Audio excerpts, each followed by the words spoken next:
नमस्कार विद्यार्थी मित्रांनो, नुकताच सीबीएसई माध्यमाचा इयत्ता 10वी परीक्षेचा निकाल जो आहे तो जाहीर झालेला आहे। या परीक्षेमध्ये अनेक विद्यार्थ्यांनी खूप चांगल्या पद्धतीने मार्क्स मिळवलेले आहेत।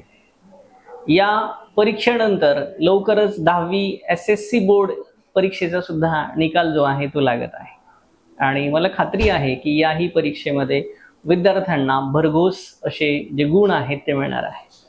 विद्यार्थी मित्रांनो, तुमच्या या यशामध्ये तुमची शाळा, तुमचे वर्ग शिक्षक, तुम्हाला सर्व विषयाचे जे शिक्षक असतात ते शिक्षक, शाळेचे मुख्याध्यापक आणि पालक अशा सगळ्या टीमचा जो आहे तो या तुमच्या यशामध्ये वाटा असणार आहे।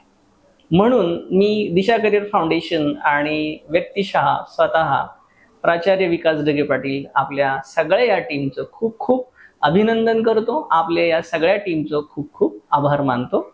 आपल्यामुळे हे विद्यार्थी शालेय जीवनामधून महाविद्यालयीन जीवनामध्ये परिवर्तनाच्या वाटेवरती पोहोचू शकले।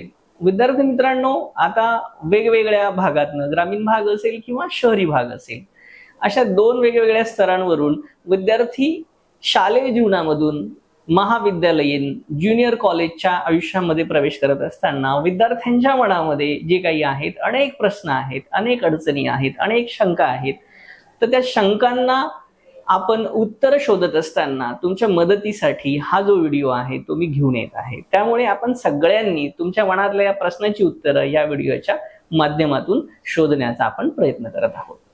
तर पहिला जो प्रश्न असतो साधारण सगळ्या विद्यार्थ्यांच्या आणि पालकांच्या मनामध्ये की 11वी सायन्स सोबत मी नेमकं मेडिकल ग्रुप जो आहे त्याची निवड करावी की इंजिनिअरिंग ग्रुप जो आहे त्याची निवड करावी।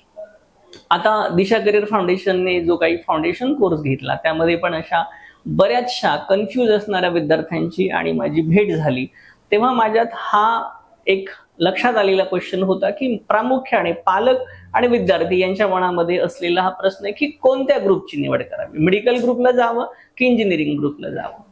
तर मी यामध्ये जो माझा आतापर्यंतचा अनुभव आहे त्यानुसार तुम्हाला एकच गोष्ट सांगेल की इयत्ता 10वी बोर्डच्या मार्क्सांवरून जो काही आहे तो कुठलाही ग्रुप आपण निवडायचा नाही। आपल्याला कोणत्या विषयामध्ये रस आहे, इंटरेस्ट आहे, आपली कोणत्या विषयामध्ये अधिक जी काही मेहनत घेण्याची तयारी आहे तो विषय आणि त्या विषयांचा जर आपण ग्रुप निवडला तर तुम्ही तुमच्या यशापर्यंत सहज पोहोचू शकता। तुम्हाला समजेल असं सांगतो, जर तुम्हाला विज्ञान शाखेमध्ये बायोलॉजी असेल, जनरली फिजिक्स आणि केमिस्ट्री हे दोन विषय आपल्याला मेडिकल आणि इंजिनिअरिंग ग्रुपमध्ये कॉमनली असतात, परंतु जर तुम्हाला बायोलॉजी विषयात इंटरेस्ट असेल तर आपण अर्थातच मेडिकल ग्रुपला जावं।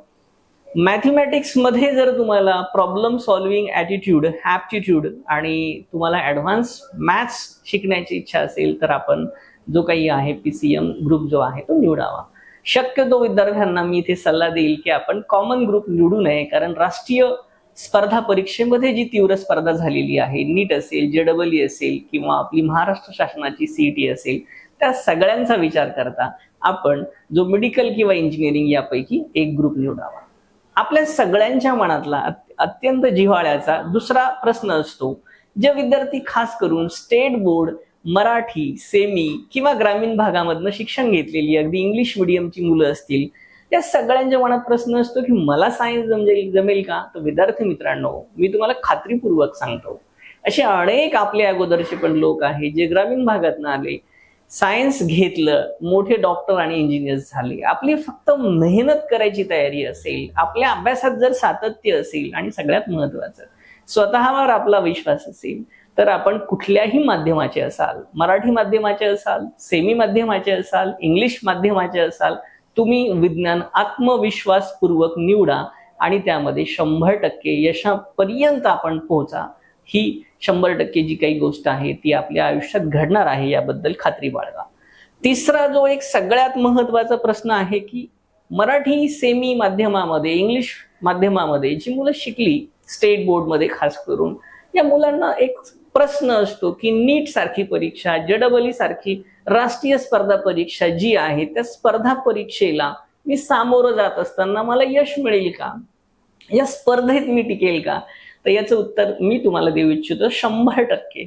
आपण आपली मेहनत, जिद्द, सातत्य या गोष्टींद्वारे राष्ट्रीय स्पर्धा परीक्षा नीट, जेईई आणि सीईटी साठी योग्य क्लासची निवड, त्यासोबत 2 वर्षाचा जो आपला व्यवस्थित अभ्यास आहे त्याचा प्लॅन केला आणि सातत्यपूर्ण सराव जर ठेवला तर कितीही ग्रामीण भागातला, कितीही साधा विद्यार्थी या परीक्षेमध्ये यश मिळवू शकतो. हा आपण आत्मविश्वास जो आहे तो सगळ्यांनी ठेवायचा आहे.